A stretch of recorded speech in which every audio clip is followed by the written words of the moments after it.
Back in the summer of 2020, I was at home playing video games with a buddy of mine when I realized I didn't have any booze left. Pretty much all I did during the pandemic was drink and play video games. Please don't judge me. Anyway, I decided to drive to the local gas station just a few minutes away from my house. As I walked into the gas station, I had noticed four very large men. And they were being very loud and obnoxious by the gas pumps. They must have been pretty drunk too, because they were being so rowdy, and two of them seemed to be stumbling around their truck. Now, this wasn't an abnormal sight, as my town's full of rednecks who drink way too much. Anyway, I went into the gas station, and I went over to the liquor section, and I had grabbed my choice of beverage. As I was grabbing my drink, the men had come in to pay for their gas, or whatever they were buying. The cashier was a young, attractive girl. She must have also been new because I frequented that gas station a lot, and I had never seen her there before. As the men were paying for their things, they had started to say very sexual things to the girl. I could tell it was making her uncomfortable. I won't repeat them, as they're just really not worth saying. But they began asking her what time she got off and which car was hers. I could see that she was starting to shake and she could barely get the change out of the register. I really felt terrible for her, and I then shouted, "Hey, just pay for your things and leave." Now, my mouth had acted before my brain could process that these men had not only outnumbered me, but they were almost twice my size. I'm a male, and I'm about 6 feet tall and decently built, but if these men decided not to play nice with me, I stood no chance at all.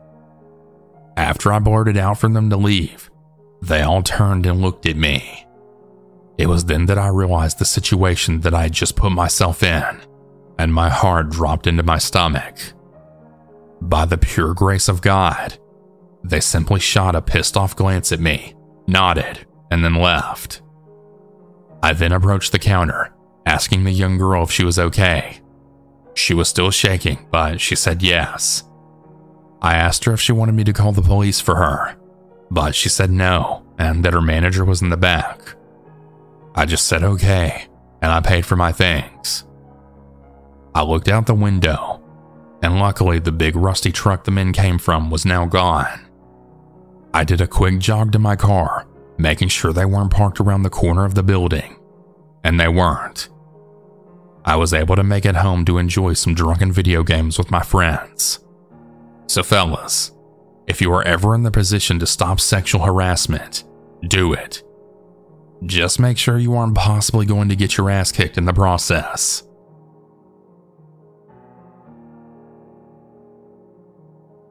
I'm a 29-year-old female, but at the time of this incident, I was 19. It's not the scariest story in the world, but it definitely terrified me. Me and my now ex-husband were driving home from a friend's place, and we needed to stop for gas since we were running on E. The only problem is that since it was really late, around 2 a.m., there weren't too many gas stations open. We had to stop at one of the more run-down stores that was in a bad area. As soon as we pulled up to the pump, I noticed a sketchy-looking guy pacing in front of the store, talking on his cell phone. So when my ex-husband gets out of the car, I immediately lock the doors. I continue watching this guy because he's giving off some major bad vibes. And as soon as my ex-husband went into the store, the dude makes a beeline straight for our car.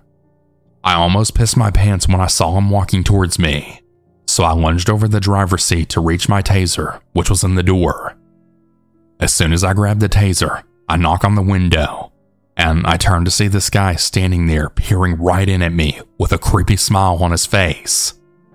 So I roll down my window the tiniest bit, and he asks me if I can help him turn his phone on, to which I then reply with, "I don't really think you need help with that. I literally just saw you talking on it." He tells me it turned off, and he asks if I can get out and just help him out really fast.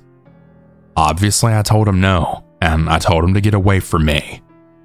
but then he literally tries to yank open my door. I scream and I hold up the taser right in front of his face, and I start pressing the button down to show him I have a weapon and that I will fuck him up. Thankfully, he backed away from the car, and my ex-husband came out of the store soon afterwards.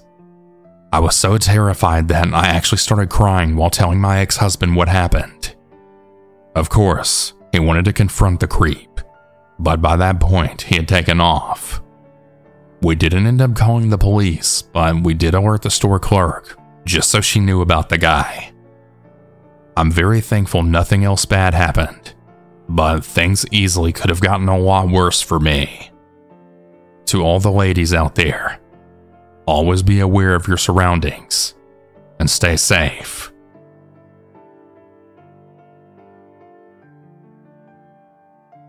I'm an 18-year-old female and my sister's 21. One day we decided that we wanted to take a weekend trip to Colorado on a whim. We decided that after I got off work, we would get on the road. On the day we decided to leave, I had worked from 5 a.m. to 5 p.m. So by the time we had started driving, I was pretty tired.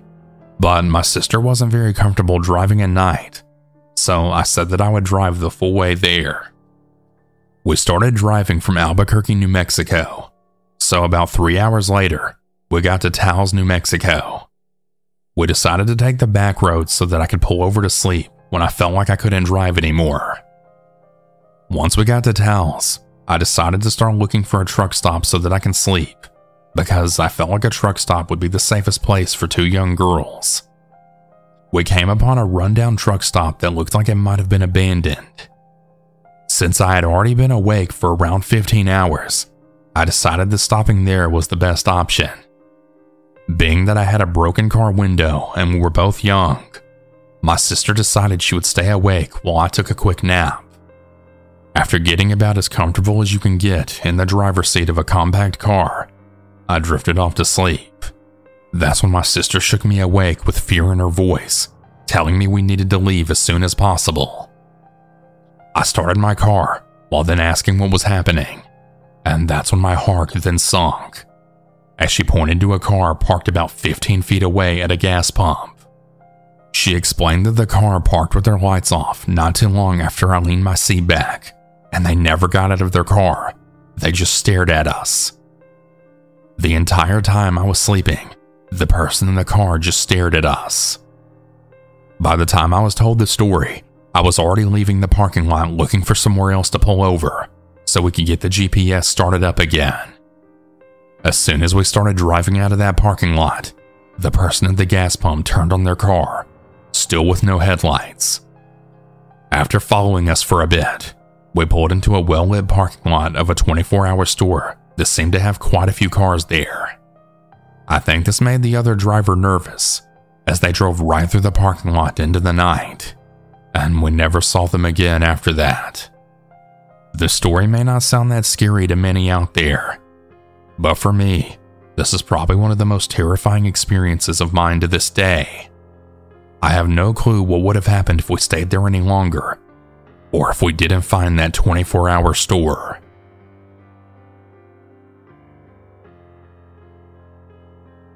I'm 24 years old, but this happened to me when I was 22. I used to work at a gas station. I never had to work nights though. I just opened. Whenever I opened, I got to leave at around 4 p.m., which gives me time to go pick up my kids at daycare. One day was a slow day. My manager was in the office, which was super close to the front counter, so if you're sitting in the office and a customer comes in, you can literally take 2 steps to where the register was at. Anyways, I was leaning on the counter just talking to my manager when an older gentleman comes inside. I didn't really think anything of it. I just greeted him and I went back to talking to my manager. I noticed that he went through the fountain drinks and he started getting something to drink. He then comes back and he was talking about how he normally gets free drinks from here. Now, let me give you a backstory about this before I started working there. There was an older lady who worked there for years. Unfortunately though, she found out she had cancer, and it was way too late to get help, and she passed away. When he started to explain to me about her, I looked at my manager, and she was giving me that look, the kind of look that's like, just go ahead and give it to him so he can leave. So I just smiled at him and I told him he could take the drink. I asked my manager who he was, and she then explained to me that when she first started working there, which by the way, she's been working there for a year or two, and she told me she only saw him one time, and something about him just really gave her the creeps. I just shrugged it off and my manager left for the day. I was all by myself except for the cook. I decided to do my usuals, the inventory, stocked, cleaning, and also helping some customers out whenever they needed it. Another customer came in and I greeted them, and it was the same man. There was just something about the vibe he gave off, and he really sent chills down my spine. We had a little table that was close to the kitchen where all of the customers can sit down and eat and drink. He decided to sit there, and he started talking to me while I was trying to finish up my work before my shift ended. No matter which aisle I was going to, he would always follow me. He was making me very uncomfortable, calling me these sweet names when they were really just giving me the creeps. He would get really close to me, to the point where I can literally smell alcohol. So I'm assuming that he's a drunk, but yet he was still acting like he wasn't. It was at this point that I decided to go to the cooler just to get away from him. While I was stocking up all the drinks, I had heard the door open. So I went around to see who it was, and lo and behold, it was him. I told him he wasn't allowed in the cooler and that he really needed to leave. He apologized, saying that he just wanted to talk, but he did leave the cooler. 3:30 p.m. comes by, and my coworker, who we'll call Ashley, comes inside. When she noticed that this man was following me around the store, she got really annoyed by it. She went up to the man, and she actually told him that if he doesn't leave me alone, she wouldn't hesitate to call the police. The look on his face when she said that, it was scary. I have never seen anyone scream and cuss someone out in my life like he did. I really don't know how Ashley didn't get scared, but she was literally just standing there with a blank face, not even caring. He left soon after, and I haven't seen him since. This may not be that scary to a lot of you, but just imagine a creepy man following you around in a store, and you have no idea what his true intentions are. I'm really glad that's all he did. It really could have ended up a lot worse.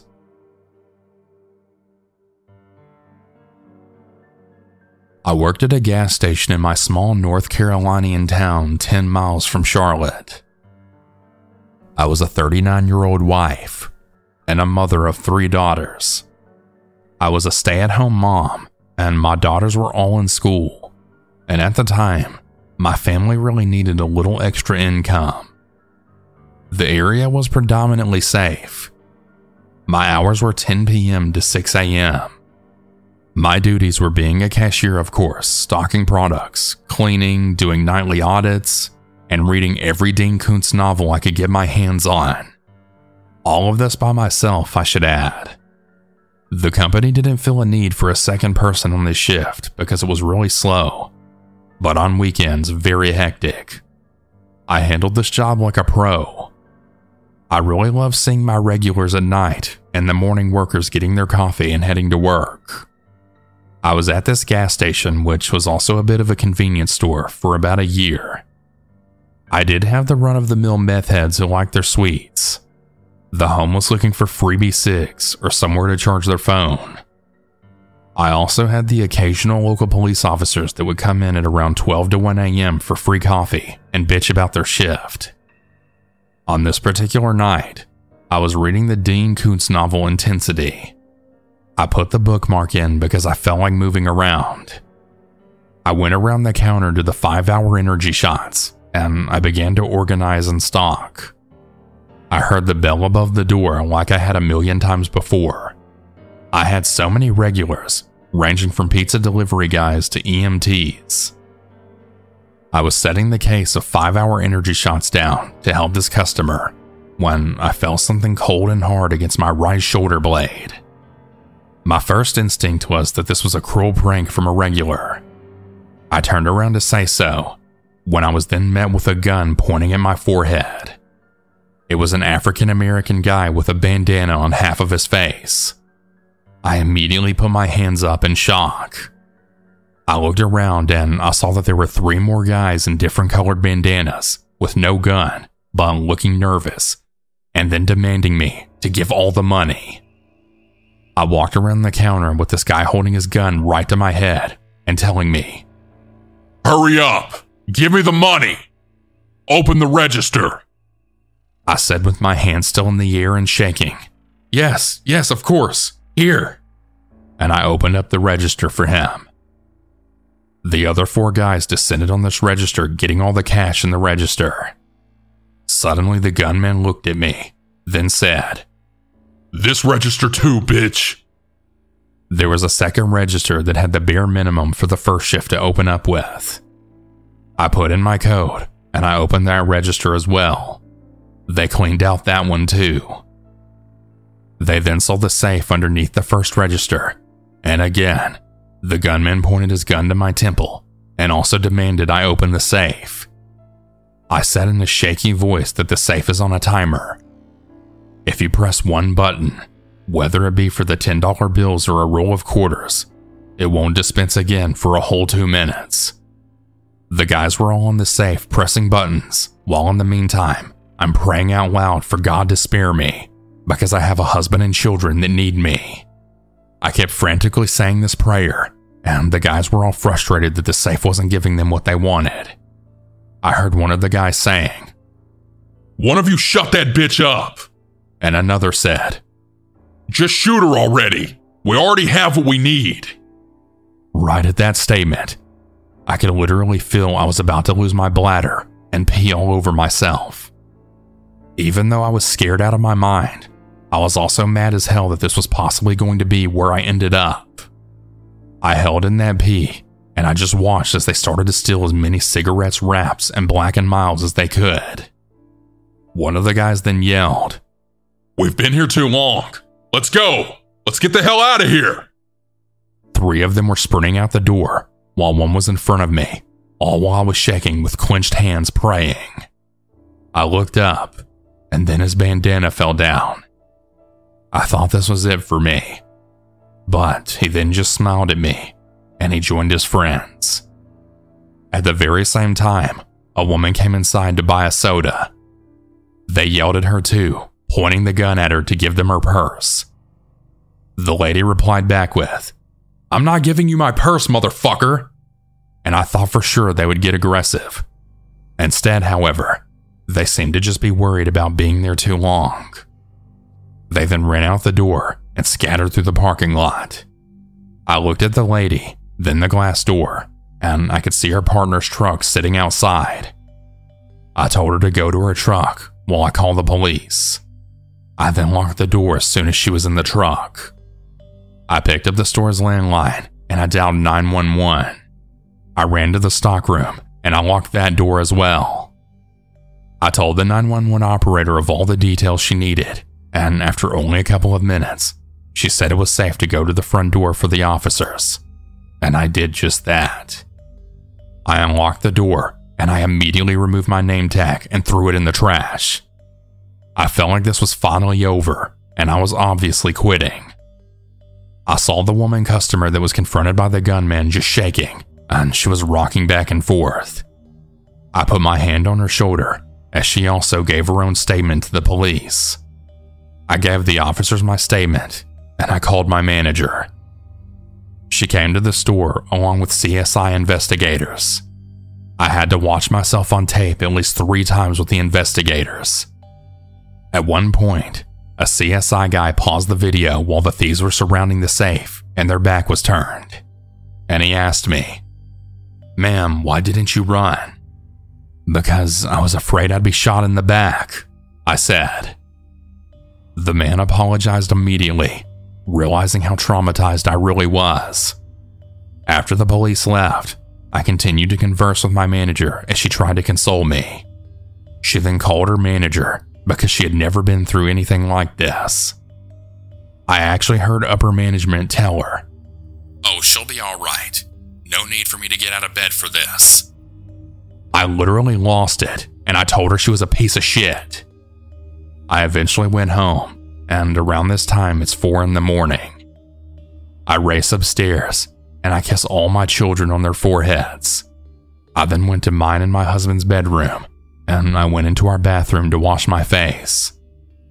I was thinking in my head that I didn't want to wake him up because he has another hour to sleep before shift for his job begins. I couldn't help but to break down after realizing I was alive and that I was now at home splashing water on my face. My husband woke up to this, and he asked in a slight panic, "What's wrong, babe? What's going on?" I broke down to my knees on my bathroom floor, and I then explained my entire nightmare night to him. He held me and consoled me. I stayed up until it was time to take my children to school. When I got back home, I called the company's HR. They were very cold towards me. I then decided to call a workers' compensation lawyer. After discussing what happened to me on my third shift all by myself, as well as the HR being so cold towards me, he took my case. I discovered that the 4 guys that robbed me at gunpoint were all 16 years old. I don't know what punishment they ever received, but I do know that I got 1 year of unemployment checks, as well as a settlement of $25,000. I also received therapy for the PTSD that I now have. It took about a year for me to be able to go to a gas station all on my own. It's been about 4 years since, and I'm doing okay now. That is, as long as I have my 2 knives and a taser with me.